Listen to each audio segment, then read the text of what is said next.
1 Timothy 4 verse 1. 1 தீமோத்தேயு 4 அதிகாரம் 1 It's speaking about the last days. மீண்டுமாய் கடைசி நாட்களை குறித்து பேசப்பட்டிருக்கிறது. It says here the Holy Spirit speaks explicitly that in the latter times some will fall away from the faith, paying attention to deceitful spirits. ஆவியானவர் வெளிப்படையாக சொல்லுகிறபடி பிற்காலங்களிலே மனசாட்சியிலே சூடுண்ட பொய்யருடைய மாயத்தினாலே சிலர் வஞ்சிக்கிற ஆவிகளுக்கும் பிசாசுகளின் உபதேசங்களுக்கும் செவி கொடுத்து விசுவாசத்தை விட்டு விலகி போவார்கள் என்று 1 தீமோத்தேயு 4:1 வாசிக்கிறோம். They will fall away from the faith. அவர்கள் விசுவாசத்தை விட்டு விழுந்து விடுவார்கள். Now some people say if you are once in the faith you can never fall away. ஒரு சிலர் சொல்கிறது என்னவென்றால் விசுவாசத்திலே வந்து விட்டால் விழவே மாட்டீர்கள் என்று. I don't believe that. I believe the Bible. நான் அதை நம்புவதில்லை, நான் வேதத்தை நம்புகிறேன். I believe what the Bible says, you can fall away from the faith. விசுவாசத்திலிருந்து நீங்கள் விலகி விட முடியும், வழுக்கி விட முடியும். You can be in the faith and you can fall away from the faith. நீ விசுவாசத்திலே ஒரு காலத்தில் இருந்து விசுவாசத்தை விட்டு வழுக்கி விட முடியும். If you don't believe that, it's because you have listened to preachers more than you have read the Bible. இதை நீங்கள் நம்பவில்லை என்று சொன்னால் வேதத்தை காட்டிலும் அதிகமாக பிரசங்கியாரை நீங்கள் நம்பி இருக்கிறீர்கள். ஆகவே தான் நான் சொல்வதை நம்புவதில்லை. A few years ago, I asked the Lord. ஒரு சில ஆண்டுகள் முன்பதாக நான் ஆண்டவரிடத்திலே கேட்டேன்.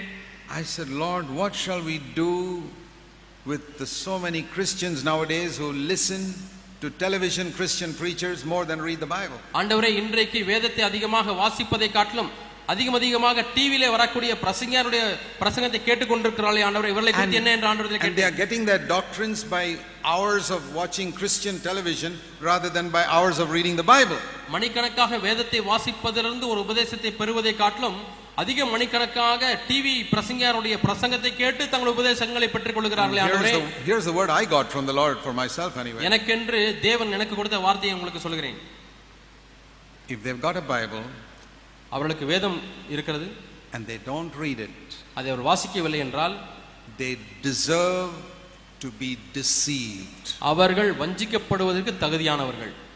They deserve to be deceived. அவர்கள் வஞ்சிக்கப்படுவதற்கு ஏற்ற மக்கள்.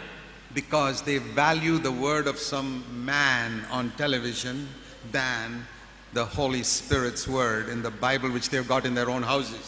தங்களுடைய சொந்த வீடுகளிலே வைத்திருக்கிறார்களே அந்த வேத வசனத்திலே வரக்கூடிய ஆவியானுடைய வார்த்தையை காட்டிலும் அதிகமாக டிவி பிரசங்கியார்களை கேட்டு அந்த வார்த்தையை தான் நம்புகிறார்கள். Some of you tell me honestly. உங்களிலே ஒரு சில நேர்மையாக சொல்லுங்கள் பார்ப்போம். Answer to yourself. உங்களுக்கு நீங்களே பதில் சொல்லிக் கொள்ளுங்கள். Don't you watch Christian television more than you read the Bible? வேதத்தை நீங்கள் வாசிக்கிற நேரத்தை காட்டிலும் அதிக மணி நேரம் நீங்கள் டிவி தானே பார்த்து கொண்டிருக்கிறீர்கள், பிரசங்கியாரை கேட்டுக் கொண்டிருக்கிறீர்கள். Let me tell you what Jesus says. இயேசு சொல்கிறது நான் உங்களுக்கு சொல்கிறேன்.